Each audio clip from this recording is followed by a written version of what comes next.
Memulai awal tahun dengan kejadian yang di luar rencana. Pertanda buruk atau enggak sih buat keseluruhan tahun? Tadinya aku pikir iya ya, tapi ternyata itu tuh cuman pikiranku aja yang lebay. Sebelum lanjut cerita, aku mau halo-halo dulu buat kamu yang baru bergabung. Aku Peti, sekarang kamu lagi nontonin segmen Vlogcast Main Mata. Di sini aku suka ngobrolin topik-topik seputar buku, film, ataupun konten-konten yang aku konsumsi ya. Dan juga update kegiatan yang aku lakukan. Jadi kalau kamu suka topik kayak gini, jangan lupa subscribe channel YouTube Potluck Podcast. Terus follow juga di Instagram @potluckpodcast. Jadi awal tahun ini 2024 ya, diawali dengan kurang bagus buat aku. Karena malamnya itu tuh sebelum tahun baru, aku sakit flu berat. Tapi untungnya sih bukan COVID ya. Dan pas hari pertama tahun baru, itu tuh ada saudara yang meninggal. Jadi kami sekeluarga tuh pergi ngelayat. Nah pas ngalamin itu kan berarti kayak mengalami kejadian yang di luar gambaran gitu ya. Terus aku tuh langsung merasa kayak situasinya kok jadi kayak gini, langsung mengarah ke hal yang negatif gitu. Soalnya kan yang namanya awal mula itu ya, biasanya nih kalau digambarin di budaya-budaya pop kayak di film ataupun yang digambarin oleh Amerika gitu ya, biasanya tuh kan harus selalu dengan penuh sukacita, festif, entah itu awal masuk kuliah, awal masuk kerja, atau awal-awal mulai yang lain ya, termasuk awal tahun gitu kan. Makanya perayaannya tuh kan biasanya kayak ada kembang api, petasan, atau tiup lilin yang bikin suasana tuh jadi lebih meriah dan lebih bahagia. Jadi secara alam bawah sadar tuh kayak terpikirnya yang namanya awal dari segala sesuatu itu harus lebih baik dari yang saat ini ataupun yang sebelumnya. Makanya pas awal tahun kemarin tiba-tiba dapat sesuatu yang di luar gambaran, itu tuh langsung rasanya kayak aduh kok awal tahun gini banget ya, kayak sedih gitu rasanya. Kenapa ada yang kehilangan, terus kayak suasana tuh aku langsung ngerasa kayak langsung sendu gitu. Tapi ya teman-teman sekalian, abis merasakan hal itu, tidak lama setelahnya aku langsung merasa malu sejadi-jadinya. Kenapa? Karena jadi waktu itu tuh setelah ngelayat di rumah duka, kami kan ikut ke pemakamannya ya. Nah setelah dimakamkan, istri dari pihak yang meninggal itu tuh sempat ngobrol lah sama aku, sama suami gitu ya. Terus sebelum kami berpisah, dia tuh sempet-sempetnya ya ngedoain aku dan suami untuk tahun 2024 ini. Bayangin aja ya, dia baru ditinggal suaminya, terus baru abis nguburin gitu ya. Itu tuh kayak belum ada 15 menitan kali setelah itu, terus kami ngobrol-ngobrol, tapi dia masih meluangkan waktu untuk ngedoain orang lain di saat dia sebenarnya bisa aja tuh ya jadi si paling bersedih.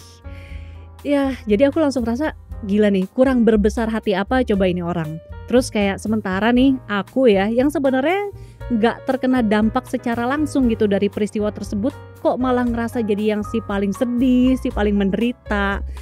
Ya gara-gara itu aku langsung merasa kayak lebay banget sih pikiranku saat itu. Siapa juga yang bilang kalau yang namanya awal mula dari segala sesuatu itu harus diawali dengan kebahagiaan atau kesenangan? Gak ada. Terus kayak siapa juga sih yang bilang kalau misalnya kita mengalami hal buruk gitu ya di awal segala sesuatu, terus kayak akan buruk terus gitu hidup kita sepanjang tahun atau sepanjang hari atau apapun. Gak ada juga yang bilang gitu. Misalnya aja nih kita baru masuk kantor baru, terus mungkin di hari pertama itu kita kehujanan, baju kita basah kuyup gitu kan.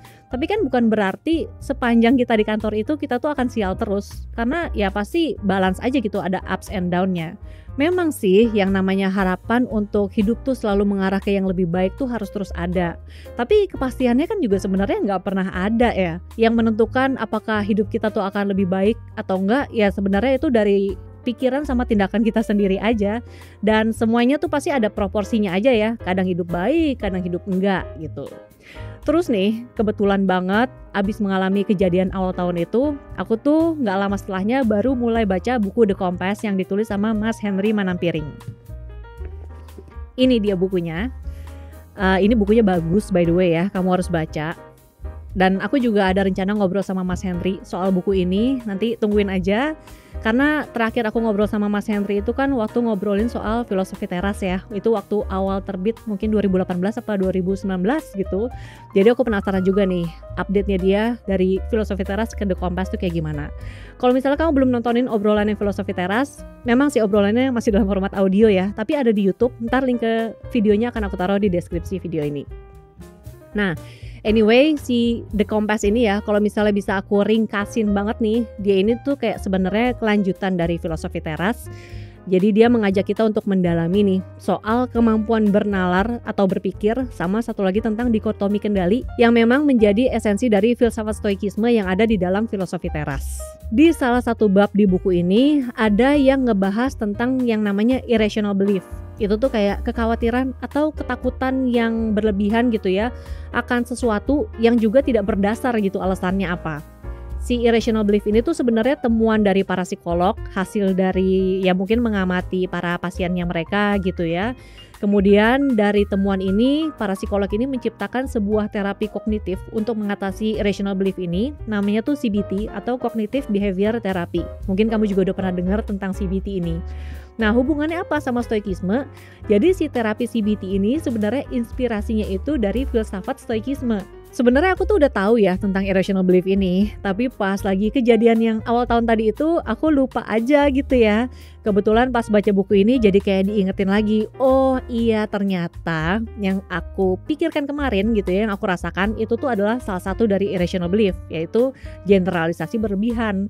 Jadi kayak ada satu kejadian buruk di awal tahun, langsung ngerasa kayak sepanjang tahun tuh bakalan buruk aja terus gitu. Lebay banget kan? Anyway, kalau misalnya kamu tertarik untuk tahu lebih lanjut gitu ya soal irrational belief ini, sebenarnya udah banyak banget artikelnya juga di internet. Mungkin kamu juga udah pernah baca, tapi kalau misalnya belum, ntar aku akan taruh beberapa deh ya untuk referensi. Terus kalau misalnya kamu udah baca, mau sharing juga apa sih irrational belief yang pernah kamu rasakan, kamu alami gitu ya, mungkin boleh kasih tahu di kolom komen. Ceritain pengalamanmu gimana, terus waktu itu apa yang kamu rasakan, terus kamu menghadapinya gimana.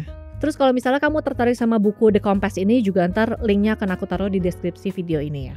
Nah, awal tahun ini juga aku memutuskan untuk belajar sesuatu yang baru nih ya, yaitu main gitar. Jadi pengen coba belajar sesuatu lagi dari nol aja sih. Walaupun sebenarnya nggak dari nol banget, karena ya waktu kecil aku sempet ikutan les organ sama piano, jadi soal not balok atau soal musik udah cukup familiar lah. Tapi kan sebenarnya cara main gitar tuh beda ya sama cara main piano. Waktu remaja tuh aku pernah nyoba-nyoba gitu ya main gitar punya temen, tapi aku tuh selalu ngerasa jari-jariku ini kayak pendek banget gitu ya untuk main gitar. Cuman pas kemarin lagi nyari-nyari, ternyata baru tahu gitu kalau lebarnya gagang gitar tuh beda-beda. Jadi kalau gitar klasik itu ternyata lebih lebar, terus gitar akustik itu ternyata bisa lebih ramping gitu. Jadi akhirnya aku beli yang gitar akustik. Aku belinya di Yamaha, gitar warna putih seperti yang bisa kamu lihat di belakang sini nih. Cakep banget gitarnya, jadi pas lihat langsung naksir gitu ya. Cuman aku tidak akan mainin sekarang karena masih belum mahir nih. Jadi doain aja bisa konsisten gitu ya supaya nanti bisa pamer. Oke, sekarang aku mau update sedikit ya yang terjadi dengan potluck di bulan Januari kemarin. Jadi waktu awal Januari itu aku sempat kembali mengobrol nih di Ladies Book Club Podcast atau LBC ya dengan Rena. Ini obrolan yang kedua kali sama Rena. Dia ini seorang psikolog dan juga periset yang sekarang ini bekerja di Belgia. Menurutku obrolan sama Rena ini tuh cocok buat ditonton di awal tahun sih, karena di situ tuh kami ngobrolin soal identitas diri, terus juga soal FOMO. Jadi di obrolannya itu Rena berpendapat bahwa orang yang nggak tahu maunya apa itu tuh memang lebih mudah kena FOMO gitu ya, karena kayak misalnya nih ada orang lain lagi mengikuti keriaan apa, karena dia nggak tahu maunya apa, dia tuh jadi pengen ikutan. Terus ada orang lain beli sesuatu gitu ya, dia juga jadi pengen ikutan beli gitu. Akhirnya kan kalau misalnya dia nggak sanggup beli, dia akhirnya FOMO atau dia akhirnya memaksakan untuk beli karena dia FOMO itu. Jadi di obrolan kami itu Rena juga ngasih tahu, membedah gitu ya, kira-kira apa sih yang bisa dilakukan supaya kita pelan-pelan tuh nggak mudah kena FOMO. Nanti kalau kamu mau nonton, link ke videonya akan aku taruh di deskripsi video ini juga. Terus aku di potluck ini kan juga menyediakan jasa rental alat podcast ya. Nah bulan Januari kemarin kebetulan ada yang rental, jadi di sebuah apartemen gitu. Dan sambil nunggu rental alat ini, ya karena tempatnya itu deket dengan sebuah mall, deket banget gitu ya. Jadi aku memutuskan untuk ya udahlah nonton film aja karena durasinya pas gitu dengan durasi rental alatnya. Nah di jam itu tuh kebetulan cuman ada satu film yang main, judulnya itu Pemukiman Setan. Aku sih memang suka nonton film horor ya, cuman pas lagi ngelihat judulnya kok kayak cheesy banget nih judulnya.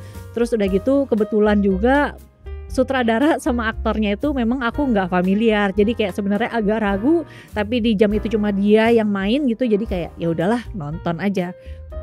Tak disangka dan tak dinyana ternyata filmnya bagus. Walaupun aku masuknya agak telat sih ya, kayak 10 menitan gitu, tapi tetap dapat gambaran lah filmnya gimana karena emang keren banget sih. Jadi ceritanya ini tuh tentang segerombolan maling yang gak jahat-jahat banget. Kenapa dibilang gak jahat-jahat banget? Karena mereka ini sebenarnya nyuri bukan karena hobi ya, tapi karena memang perlu banget gitu. Jadi mereka ada yang perlu untuk operasi, terus ada yang perlu untuk adiknya kenapa. Terus prinsip mereka nih dalam mengambil atau mencuri itu adalah ngambil secukupnya gitu. Jadi jangan serakah. Jarang-jarang kan ada maling kayak gitu. Nah terus suatu hari pokoknya ada seorang cewek nih si tokoh utamanya. Dia ini yang akhirnya bergabung ke si gerombolan maling ini karena dia memang butuh uang saat itu. Kemudian mereka malam-malam tuh berencana untuk merampok sebuah rumah yang ternyata rumah itu adalah pemukiman setan. Ini jarang-jarang ya belakangan ini tuh aku ngeliat film Indonesia nih yang setannya itu tuh creepy banget. Terus udah gitu juga jump scare-nya menurutku pas sih. Ada beberapa adegan yang aku beneran kaget banget, deg-degan banget. Pembawaan karakter setannya tuh juga bagus banget. Nah si tokoh cewek yang jadi karakter setannya itu tuh ibarat apa ya, kayak gabungan nih Karina Suwandi yang jadi mama setan di Sebelum Iblis Menjemput sama Syarifah Danis di Rumah Dara. Pokoknya top banget deh. Kalau belum nonton, kamu harus nonton. Atau kalau kamu suka film horor ya. Yang terakhir, aku mau ngasih tahu kalau beberapa tahun belakangan ini aku tuh punya sebuah campaign tukeran buku namanya Tukar Tambah. Jadi pada dasarnya ini memang ajang bertukar buku koleksi pribadi para pembaca. Kenapa tukeran buku? Sebenarnya ini tuh merespons dari keresahan sebagian pembaca ya yang merasa harga buku itu memang sekian hari tuh kayak kian mahal gitu ya. Apalagi kalau misalnya domisilinya di luar Pulau Jawa, itu biasanya kan harga bukunya berbeda ya. Jadi kalau dengan kita bertukar buku, maka kita tuh akan punya waktu yang lebih panjang untuk kita nabung beli buku yang lain. Soalnya memang dari yang aku tahu nih, karena harga buku mahal, akhirnya banyak orang yang beli buku bajakan. Nah, daripada beli buku bajakan, ya mendingan kita barter gitu ya, tapi asli bukunya. Terus juga sebenarnya sih si tukar tambah ini awalnya memang aku adakan tuh secara offline. Jadi waktu itu aku bikin akhir Desember 2019 di Jakarta. Cuman 2020 seperti yang kita semua tahu ya, pandemi kan. Jadi akhirnya aku gak bisa bikin acara offline, maka akhirnya beralihlah ke online lewat Instagram dengan hashtag tukar tambah virtual. Yang ternyata ketika dibikin online ini tuh lebih menguntungkan juga karena pesertanya nih bisa dari mana-mana aja dari Indonesia gitu ya. Semua orang bisa berpartisipasi. Terus juga durasinya tuh bisa lebih panjang, gak cuma 1-2 hari event offline, tapi ya sepanjang kita ngepost kan ya bukunya di Instagram, terus sepanjang bukunya itu masih available, ya itu kampanye masih bisa terus berlangsung gitu. Semua orang bisa ngajak untuk saling bertukar buku. Terus kenapa aku namain ini tukar tambah? Karena aku pengen acara ini tuh bukan sekedar jadi ajang untuk bertukar buku ya, tapi ketika kita bertukar buku, kita juga sekaligus tambah kenalan dan juga berinteraksi dengan sesama teman baca di kota-kota kita ini. Nah, jadi dalam tahun ini nih, aku juga akan mengadakan kembali ya tukar tambah virtual ini di Instagram. Kalau kamu tertarik untuk ikutan, pokoknya pantengin aja di Instagram, bisa lewat akunku di @patricia.wulandari atau nanti juga akan ada update-nya pasti di @potluckpodcast. Oke, sekian dulu video kali ini. Terima kasih ya sudah menonton. Sampai jumpa lagi di video selanjutnya. Dadah!